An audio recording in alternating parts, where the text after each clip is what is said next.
प्रिय विद्यार्थियों, आज हम जो आपके पाठ्यक्रम में वसंत के अग्रदूत निराला आगे की जो रचना है संस्करण है, उसमें जो निराला जी के बारे में जो कहा जा रहा है उसके बारे में अपन देखेंगे। निराला जी का व्यक्तित्व है, आगे निराला जी का व्यक्तित्व कैसा था, वो किस प्रकार के कवि थे, अपने जीवन में किस प्रकार से थे,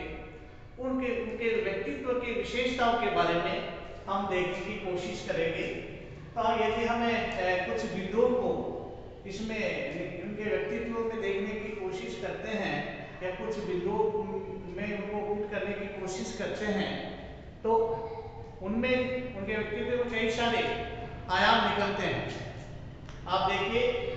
वो उनकी जो तमाम जो रचनाएं हैं वो प्राकृतिक सौंदर्य पर आधारित है, यानी प्रकृति से वो बहुत ज्यादा लगाव रखते हैं, प्रकृति से प्रेम रखते हैं, प्रकृति पर ही उनकी रचनाएं लिखी गई है, रचित है। उन्होंने प्रकृति को आत्मसात किया है, प्रकृति में एक तरह से आनंद देखने की उन्होंने कोशिश की है। आप प्रकृति में उन्होंने प्रेम देखा है और इस समाज में उन्होंने प्रेम देखा है, यानी प्रेम में वो उदार सच्चा प्रेम देखने की कोशिश करते हैं। जो व्यक्ति अच्छा लगता है, सच्चा लगता है, उसमें जाति की बात वो नहीं करते हैं, वो उनका अपना लगता है और अपना लगता है तब वो उनके मतलब एक तरह से अपनत्व की भाव रखते हुए अपनी रचना को आगे बढ़ाते हैं। आप उनके जीवन में इस प्रकार से कई प्रकार की घटनाएं होती है कि वो प्रेम के वशीभूत होकर वो अपने जो बड़े से बड़े आलीशान जो राजा महाराजा या ये कई राजा महाराजा तो जीवन जीने वाले लोगों का आतिथ्य भी स्वीकार करने से वो मना कर देते हैं, क्योंकि उनको लगता है कि वहां पर उनको प्रेम नहीं है। वो एक तरह से प्रेम के वशीभूत होकर सामान्य परिवार में भी वो अपने सामान्य परिवार में वो जाने की कोशिश करते हैं, वहां पर भी प्रेम ढूंढने की कोशिश करते हैं। निराला जी आध्यात्मिक में खोने वाले हैं, अपने आप में खोने वाले हैं, अपने आप में सब कुछ देखने वाले हैं,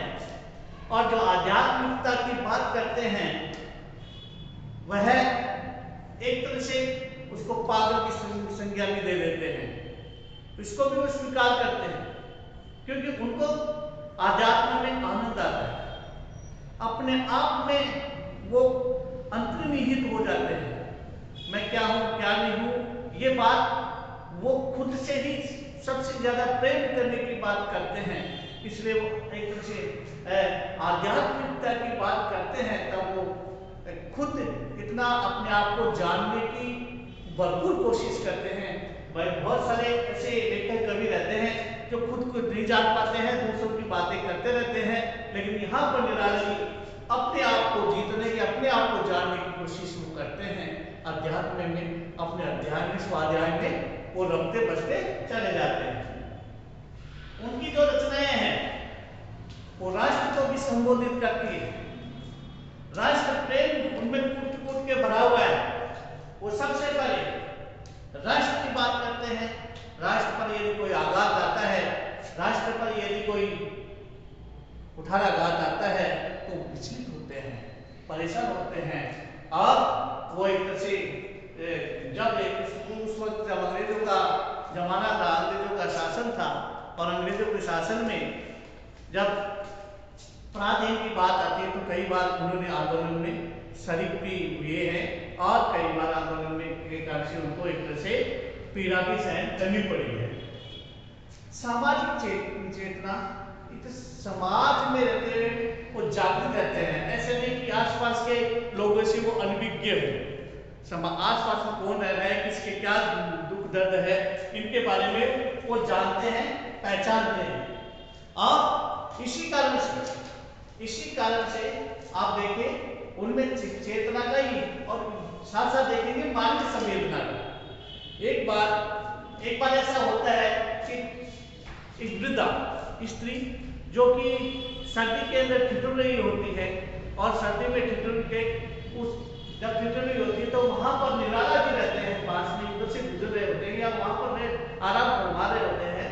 तब उसे वृद्धा ने अपने सच्चे मन से निराला जी को कहा, बेटा। बेटा सुनते ही निराला जी द्रवित हो जाते हैं और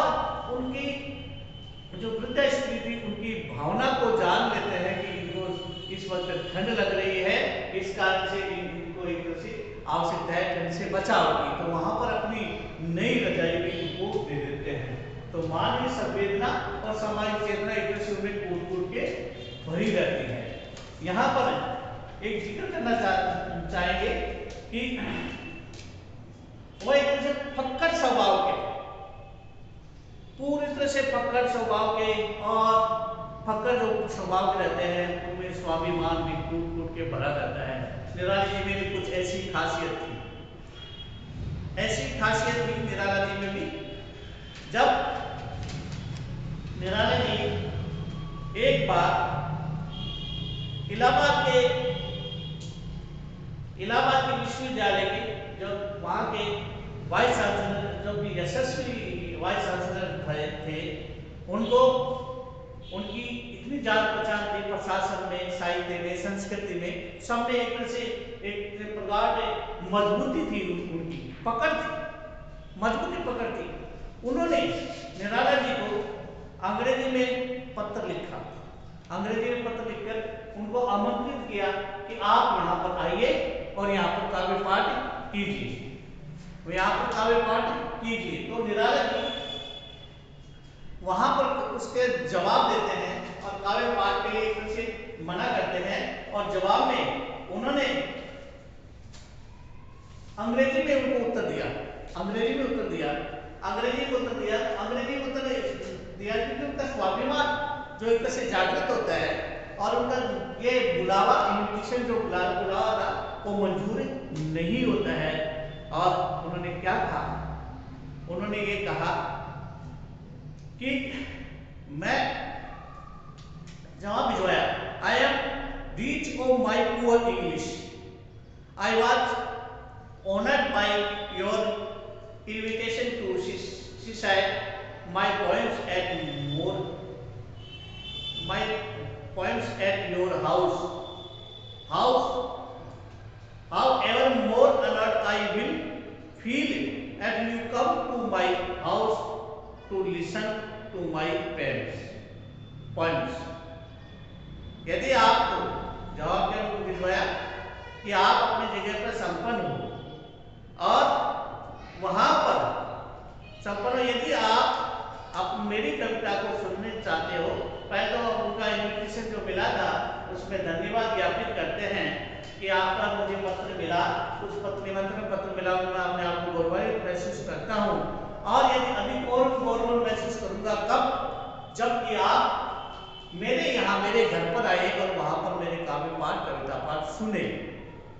आप सब अंदाजा लगा सकते हो कि वो किसी भी प्रभावशाली व्यक्ति के यहाँ पर अपनी हाजिरी देने में अपनी इज्जत नहीं समझते थे, वो इस एक तरह से भार किस्सा करते हुए उसको मालूम होता था, इसलिए वहां पर जाने की कोशिश नहीं करते थे। ऐसे एक बार उनका फक्कड़ स्वभाव भी नजर आता है कि एक ओरछा नरेश से अपना परिचय देते हुए निराला जी कहते हैं, क्या कहते हैं, हम वो है जिनके बाप दादाओं की पालकी आपके बाप दादाओं ने उठाई है, आपके बाप दादा ने उठाई है। तो यहाँ पर निराला जी एक संकेत देते हैं कि राजा छत्रपाल ने कवि जो भूषण थे उनकी पालकी उठाई थी, तो एक तरह से अपने आप में गौरवान्वित भी महसूस वो करते हैं। निराला जी के जब रचना सुनते हैं तो ऐसे लगता है कि उनके शब्दों में सुमनों यानी फूल बरसते हैं और उनमें फूलों में रस बरसता है, लेकिन इसके बावजूद भी वो एक तरह से अपने जीवन में पतझड़ के चीर वियोग के शिकार हुए हैं। मात्र 22 वर्ष की अवस्था में उनकी पत्नी उनसे चीर वियोग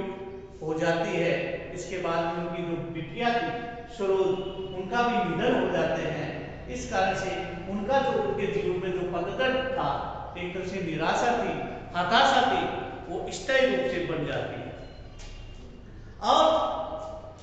दुर्भाग्य से ऐसा होता है कि इनको दर्द को झेलते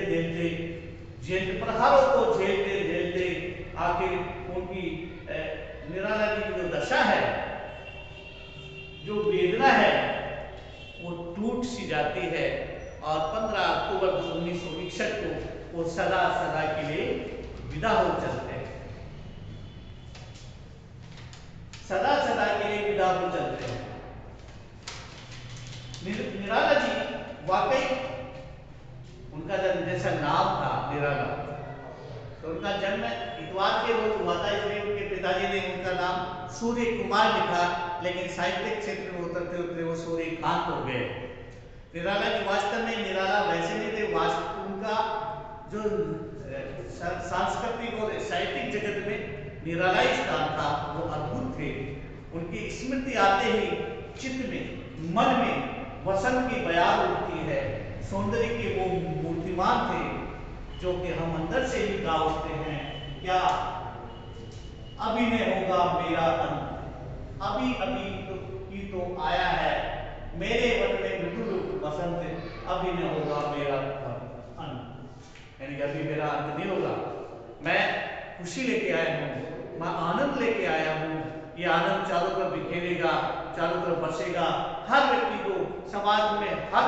इंसान को आनंदित करेगा। और वास्तव में जब इनकी आत्म रचनाएं पढ़ने को हमें मिलती है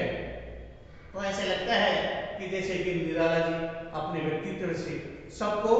हंसा रहे हैं, सबको आनंदित कर रहे हैं और हमारे आस पास ही कहीं खड़े हैं, कहीं पर बसे हुए हैं। तो हमें निराला जी के व्यक्तित्व को पढ़ने के लिए उनके जो व्यक्तित्व, उनके जो रचित रचनाएं हैं, उनको बराबर हमें देखने की कोशिश करनी है। आपके पाठ्यक्रम में बराबर प्रश्न पूछा जा सकता है। धन्यवाद।